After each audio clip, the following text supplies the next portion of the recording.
Hey everyone, I just wanted to make this video because I get asked a ton of times what, year after year what we feed our dogs, and year after year it doesn't change. We've been breeding the Cane Corsos and the Mastiffs for over 16 years. Well, we started in 2009, and when we first started, we've always done the same dog food. We did switch out. We have switched out to other brands, but we always come back to this one, which is like the safest. You can buy it at Sam's, you can buy it at your grocery store. And what we give the adults, we also give to the puppies. So, stay till the end and I'll show you that dog food brand. But what we feed our Cane Corsos, both adults and the puppies, well, puppies, once they get to that certain age, they can't, we don't feed, obviously, the newborns that. The newborns they start out on a puppy mush. And typically around week 3 to week 5.5, that's when they're on the puppy mush. But by the time the puppy comes home, they're eating at 8 weeks. They are, well, we start them at 5.5, 6 weeks. We start them on this. This is basically, it's this chicken that you can buy. It's the leg quarters. You can buy these leg quarters at your local grocery store.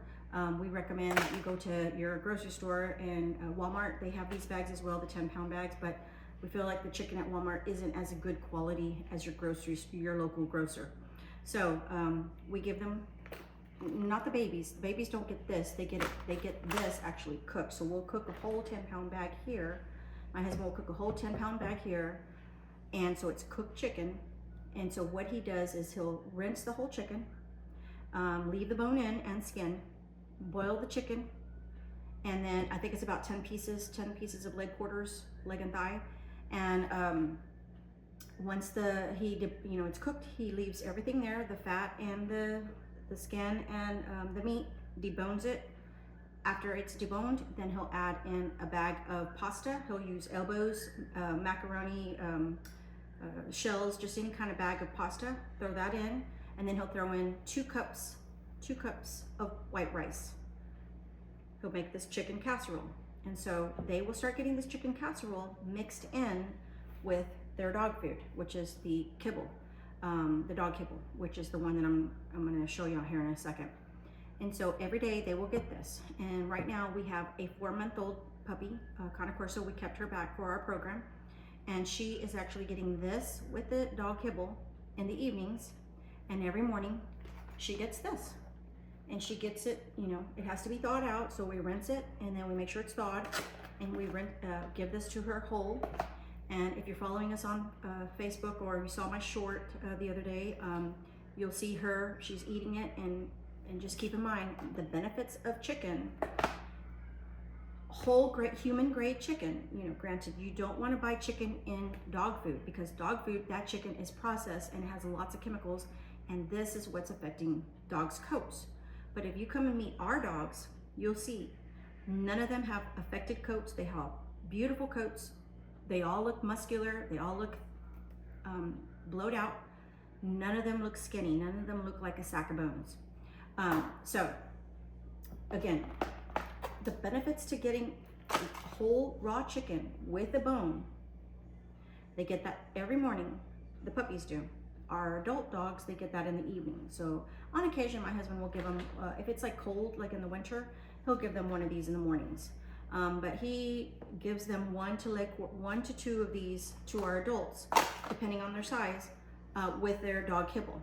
So Belladonna, our puppy that we have right now, she's 4 months old. She's been getting this since, since the litters all started, her litter mates all started to leave. And so what we do is we'll give her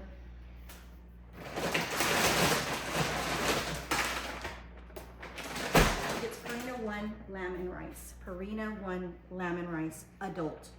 So all of the Cane Corsos outside get that, and she's also getting that. And so we'll put in, right now she's at 8 weeks. She's weighing about approximately 40 pounds. She's getting probably 2 cups, 2.5, 3 cups of that right here. Obviously, 8-week-old puppy is going to be a smaller dose, and so probably like 1.5 cups. And so we'll put that in her. This is not the dog bowl. This is just an example. I didn't grab her dog bowl. Oh, I got one. Hang on.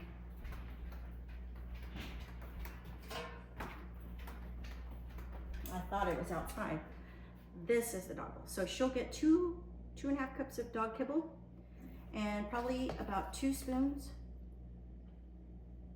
of this pasta casserole. So it's totaling about 3 to 4 cups, and she'll get this every evening at night. And so every night she gets this. This is called the barf diet, and every morning she'll get this. And the adults, these are all 1 year, well, 10 months, 1 year old to, you know, our adults, all of our adults. They don't get this.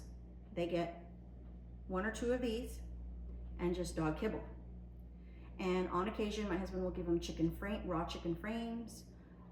He doesn't do the chicken wings because those are expensive, so the adults do not get that. The chicken wings we'll give them to our Yorkies. Moms will get liver. So we've got, 10 pounds of beef liver here. So he'll give this to the nursing moms or moms that are pregnant. They'll get liver. On occasion, we'll cook it. On occasion, we'll give it to them raw. And pretty much that's it. We don't, he'll do beef hearts, and I don't have a beef heart to show you, but you can buy that at your local grocery store. So beef hearts are going to be, they're like this. They sell for like $5 or $6 at your local grocery store. He'll just get it raw, make sure it's thawed out, chop it up, cube it, and he'll have it in a bowl in the fridge. And he'll give that on occasion to the adults. Always gives it to our pregnant moms and to our nursing moms, moms that are giving milk to the babies. And pretty much that's it. I think I pretty much try to cover everything, but I do want to say the benefits of getting raw chicken, because I know in all the social media groups and everywhere you go, people are saying don't give chicken to your dogs because your dog is allergic. Well, I can tell you right now, we don't give that. We do give raw chicken to our Yorkies, and we give it to our Cane Corsos, and we have no issues whatsoever. The raw bone is going to break up the tartar on their teeth. They're going to get collagen, biotin. I mean, just so many nutrients from the bone itself. Plus, they'll stay busy. And it's a snack full of good stuff. And it's a snack. It's a very healthy snack. It's very good. They're going to get some fat from the meat and the skin. They're going to get their protein from it. And that's the other thing. We always stress, in my puppy orientations, we always stress not to surpass. When you're doing dog food, you have to watch that label and make sure that it does not go over 28% protein. And you want to watch the phosphate and the calcium. The phosphate and the calcium will cause them to, if it's not balanced, it has to be a 1-to-1 ratio on dog food. Now, when you're doing human grade food, you don't have to watch that. And obviously you don't want to supplement with an additional supplement of calcium, because if you're not doing the same thing, if you're not balancing out your calcium and phosphate, then you're going to throw the animal off. But if you just keep it simple and just do this, you don't have to worry about that. It's on the dog label, the dog food label, that you do have to watch, especially on your XL breed. You do have to watch the phosphate and calcium levels, because that will affect their growth and their joints. Remember, Cane Corsos, they grow at an accelerated rate. And so their bones, while they're in that puppy stage growing really fast, they don't grow like your average retrievers, Labradors. They don't grow the same way. They grow at a faster rate. So these are XL breeds. These are bigger dogs, and you cannot mess with that. So I always tell everybody, keep it simple. Don't go with these fancy foods that you see on Chewy or Amazon or Petco and PetSmart. Don't go to those extremes. Keep it simple and watch that label. Make sure that label says phosphate is whatever the number is, that the calcium is the same number, and that's it. Keep that protein below 28% on your XL breed, on the dog food, and you don't have to worry about the protein from this. This is raw, so this is human grade. So we don't need to focus so much on that. And if you just, follow my words, follow my tips, you should be good. If you just give them dog food straight up, they're gonna get bored of it. They're gonna have constipation issues. They're not gonna get the fat that they need. And that's why you wanna do the supplement of getting fat from some chicken. If you can add in coconut oil, that's good. I don't recommend doing coconut oil because I've just recently learned that coconut oil is a plant-based fat, and plants all have oxalates. So yes, my husband does add an additional 1 to 2 spoonfuls into the, that much is not going to affect them too much. But You do want to give them fat from the leg quarters, and that's going to help your dog's coat, skin, nails or claws, and it's also going to be good for their brain function, and I mean just so many benefits that they get from this diet. So pretty much that's it. If you have any other questions for me, just comment, leave a comment. Feel free to reach out, send us a message. If you have more questions, just go out to our website and you can reach us through there, or you can find our phone number on our website as well, and always send us a text. All right, well, y'all have a great day, and I hope this helps y'all.